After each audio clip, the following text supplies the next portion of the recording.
नमस्कार दोस्तों, मैं ओम प्रकाश पाल आप सभी का अपने इस चैनल पर हार्दिक स्वागत करता हूं। दोस्त, जैसा कि टाइम टेबल में हमने बताया था कि फ्राइडे और सैटरडे को इंग्लिश ग्रामर का सब्जेक्ट चलेगा, तो आइए आज हम लोग इंग्लिश ग्रामर को पढ़ते हैं। तो दोस्त, इंग्लिश ग्रामर स्टार्ट करने से पहले मैं आप लोगों को यह बताना चाहता हूँ कि किसी भी सेंटेंस को समझने के लिए हमें सब्जेक्ट क्या होता है, प्रेडिकेट क्या होता है, नाउन क्या होते हैं, प्रोनाउन क्या होते हैं, एडजेक्टिव क्या होता है, ये सभी चीज़ें पता होनी चाहिए।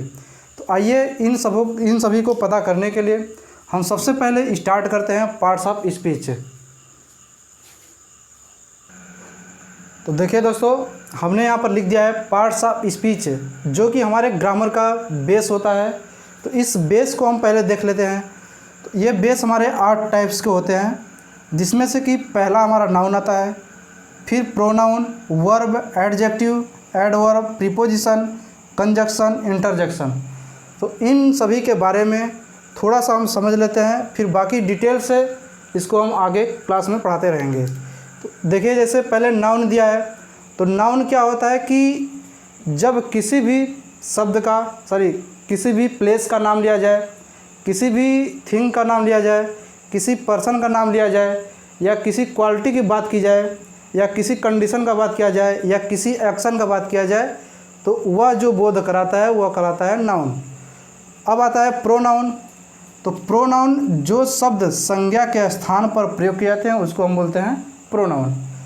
वर्ब आता है, तो जिससे कार्य होने का या कार्य करने का बोध होता है उसे हम क्या बोलते हैं, वर्ब। एडजेक्टिव जो नाउन या प्रोनाउन की विशेषता बताता है उसे हम क्या बोलते हैं, एडजेक्टिव।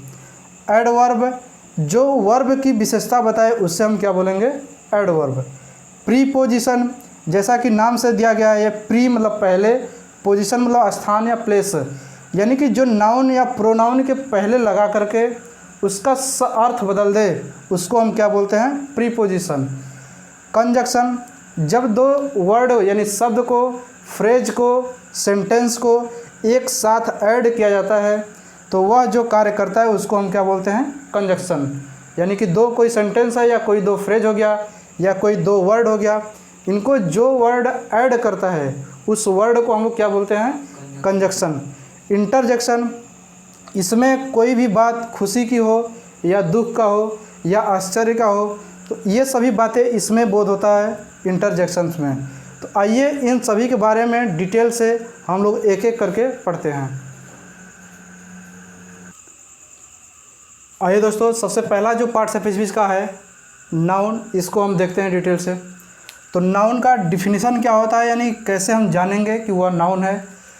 तो a noun is the name of a person, यानी किसी व्यक्ति का नाम होना चाहिए, किसी व्यक्ति का नाम का बोध हो रहा हो।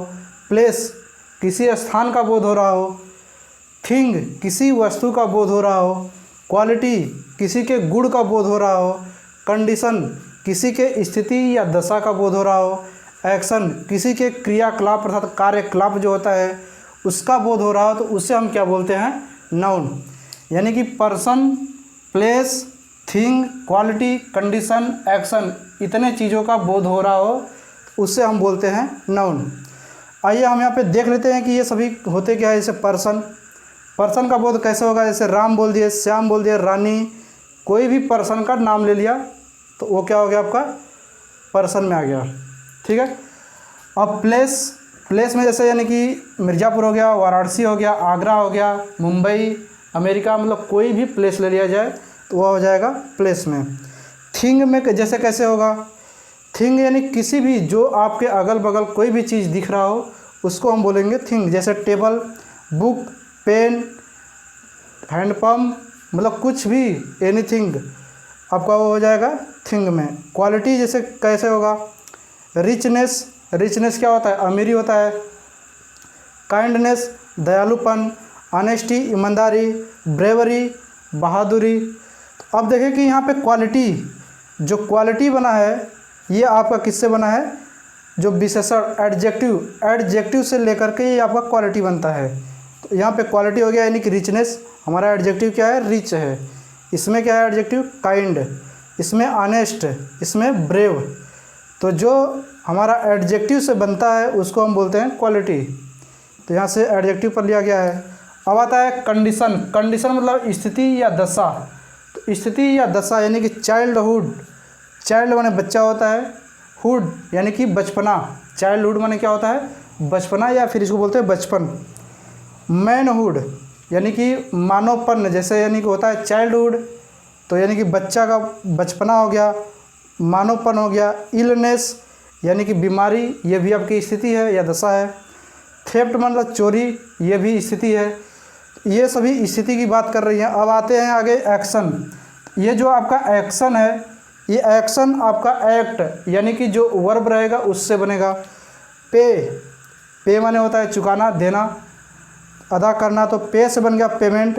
मिक्स, मिक्स माने होता है मिलाना, इससे क्या बन गया आपका मिक्सचर बन गया। लाफ, ये सभी वर्ब से बन रहे हैं, तो लाफ माने होता है हंसना, लाफ्टर।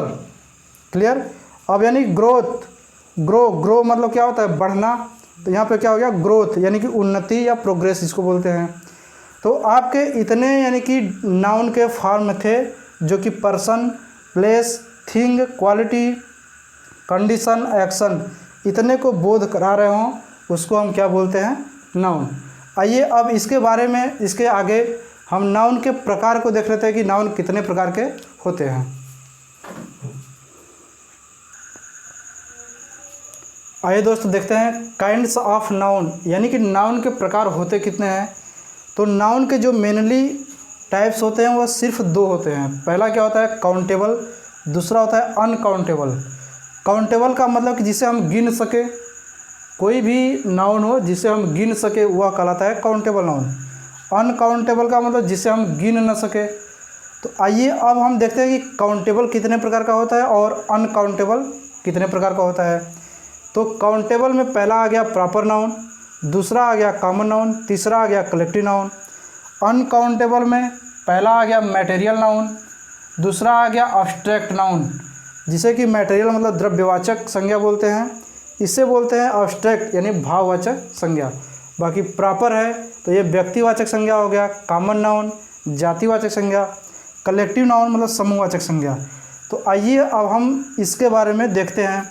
तो ये प्रॉपर नाउन, प्रॉपर नाउन का मतलब कि कोई भी स्थान हो, किसी का नाम हो, किसी भी वस्तु का नाम हो, तो उसको अगर हम नाम ले ले वो क्या कहलाएगा प्रॉपर नाउन। यानी कि कोई भी व्यक्ति हो, कोई भी स्थान हो, कोई भी वस्तु हो, अगर उसका हम नाम लेकर के बुलाए तो वह क्या कहलाता है प्रॉपर नाउन। जैसे अब हमने बोल दिया रमेश, ये हमने नाम ले लिया। अब प्लेस का यानी कि ले लीजिए कानपुर, ये हो गया आपका प्लेस। और एक थिंग ले लीजिए कोई, जैसे टेबल। अब हम यानी कि इन सभी का नाम लिए तो हमको पता चला कि ये क्या है प्रॉपर नाउन है। अब आता है दूसरा कॉमन नाउन। कॉमन नाउन का मतलब कि जातिवाचक संज्ञा। ये दोनों लगभग अंतर इसमें क्या है, प्रॉपर नाउन में उसका नाम लेते हैं, इसमें बिना उसका नाम लिए उसको इंडिकेट करते हैं। जैसे अब रमेश को बुलाना हो तो रमेश को बुलाने के लिए यदि कि हम यहाँ पे बॉय भी बोल सकते हैं। अगर बॉय बोल दे ओए बॉय, ओए ये यो मतलब कुछ भी करके बुलाते हैं तो वो प्रोनाउन आ गया, प्रोनाउन बाद में बताएंगे। तो कॉमन नाउन का मतलब कि किसी भी व्यक्ति का, स्थान का, वस्तु का नाम न ले, बिना नाम लिए उसको बुलाया जाए तो वह क्या कहलाता है कॉमन नाउन अर्थात जातिवाचक संज्ञा। जैसे हो गया बॉय। अब यानी कि प्लेस को करना हो तो हो जाएगा टाउन, सिटी। अब अगर जो है कि थिंग को करना हो तो इसको आप कैसे करेंगे,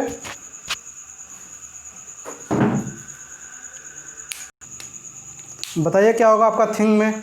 जैसे कॉमन नाउन में यानी कि बॉय हो गया, ये आपका यानी कि किसी व्यक्ति का हो गया। टाउन, सिटी ये प्लेस हो गया। थिंग में आ जाइए तो थिंग में आप ले लेंगे बाइबल, रामायण, दिख रहा है नहीं इधर, रामायण, गीता, तो ये आपका थिंग में आ गया। तो ये हो गया कॉमन नाउन। अब कलेक्टिव नाउन जो है ये समूहवाचक संज्ञा होता है। समूह का मतलब कि इसमें यानी कि दो से अधिक होना चाहिए, उसको हम क्या बोलेंगे कलेक्टिव नाउन। जैसे क्राउड ले लीजिए, क्राउड, क्राउड होता है ना भीड़। आर्मी ले लीजिए, आर्मी यानी कि जो सेना होती है तो उसका यानी कि ग्रुप क्या हो जाएगा आपका कलेक्टिव नाउन में। और इसके बाद ले लीजिए और क्या होता है आपका कलेक्टिव नाउन, कॉलेज ले लीजिए, कॉलेज में यानी कि आपका कलेक्टिव हो जाएगा। स्कूल ले लीजिए, यूनिवर्सिटी ले लीजिए। मतलब इस प्रकार से जो कि 2 या 2 से अधिक का ग्रुप हो उसको हम क्या बोलते हैं, कलेक्टिव नाउन। अब आते हैं मटेरियल नाउन। मटेरियल नाउन जो होता है वह यानी कि किसी मैटर का होता है, किसी मटेरियल से बना होता है। जैसे यहाँ पे हो जाएगा इसका गोल्ड, सिल्वर, वाटर, घी, ऑयल। इस प्रकार से मतलब ये सभी क्या है, मटेरियल नाउन है। अब आता है अब्स्ट्रैक्ट नाउन। तो जो अब्स्ट्रैक्ट नाउन होता है इसे ना तो हम छू सकते हैं, न इसे देख सकते हैं, सिर्फ इसे कर क्या सकते हैं, अनुभव कर सकते हैं। जैसे अब इसके बारे में थोड़ा सा मैं डिटेल बताना चाहता हूँ, तो इस इतना को नोट कर लीजिए। आइए बताते हैं इसके आगे। आइए दोस्त, यहाँ पे अब्स्ट्रैक्ट नाउन यानी भाववाचक संज्ञा को हम लोग देखते हैं। तो भाववाचक संज्ञा को 3 कैटेगराइज में बांट दिया गया है, जो कि क्वालिटी, एक्शन, कंडीशन के हिसाब से होता है। तो विच डिनोट्स क्वालिटी, कंडीशन और action is called abstract noun. अर्थात इसको अगर बोला जाए तो भाववाचक संज्ञा हुआ होता है जिसे न हम देख सके, न छू सके, सिर्फ अनुभव कर सके, सिर्फ एहसास कर सके। तो इसका यानी कि 3 कैटेगरी जो है, क्वालिटी है, एक्शन है, कंडीशन है। इसको देखते हैं। तो क्वालिटी जो आता है यानी कि रॉयल, रॉयल माने क्या होता है, वफादार। तो यानी कि रॉयल से बना रॉयल्टी, तो ये क्या हो जाएगा, वफादारी। इसी प्रकार रिचनेस, काइंडनेस, ऑनेस्टी, यानी कि ये सब जो एडजेक्टिव से बनाया गया है उसको बोलते हैं हम क्वालिटी। अब आता है एक्शन। एक्शन जो है कि ये आपका वर्ब से बनाया गया है। तो वर्ब यानी कि पे का बन गया पेमेंट, ग्रो का बन गया ग्रोथ, लाफ का लाफ्टर। इसी प्रकार से तो जो हमारा वर्ब से बनेगा वह एक्शन का रूप लेगा। अब इसके बाद आता है कंडीशन। तो कंडीशन यानी कि ये स्थिति या दशा को बताता है। तो जैसे चाइल्डहुड, मैनहुड, चाइल्डहुड यानी बचपन, मैनहुड यानी कि जो आदमी का आदमीपन, जैसे बोलते हैं ना लोग, पागलपन, आदमीपन, इस टाइप से यानी कि स्थिति या दशा बताते हैं। तो ये आदमीपन हो गया। थेफ्ट मतलब चोरी हो गया। ये सब आपका यानी क्या हो जाएगा, 3 कैटेगरी क्वालिटी, एक्शन, कंडीशन में आ जाएगा। नोट कर लीजिए। तो दोस्तों आज हमने यह देखा कि नाउन क्या होता है, नाउन के कितने प्रकार होते हैं। उसमें यानी कि नाउन के हमने 2 प्रकार देखा। एक था काउंटेबल नाउन, एक था अनकाउंटेबल नाउन। तो काउंटेबल वह होता है जिसे हम गिन सके, अनकाउंटेबल वह होता है जिसे हम गिन न सके। तो हमने यह देखा कि काउंटेबल नाउन जो है वह 3 प्रकार का होता है। पहला आ गया प्रॉपर, दूसरा आ गया कॉमन, तीसरा आ गया कलेक्टिव नाउन। अब जो अनकाउंटेबल होता है वह 2 प्रकार का होता है। पहला मटेरियल नाउन, दूसरा जो है अब्स्ट्रैक्ट नाउन। तो इन 5 के बारे में हमने क्रमशः देखा। तो दोस्तों आज के लिए बस यहीं तक क्लास था। दोस्तों आज जो है कि मेरा इंग्लिश का पहला क्लास था, तो इसमें जो भी त्रुटियां हों कृपया माफ़ करें। तो आज के लिए बस इतना ही। धन्यवाद।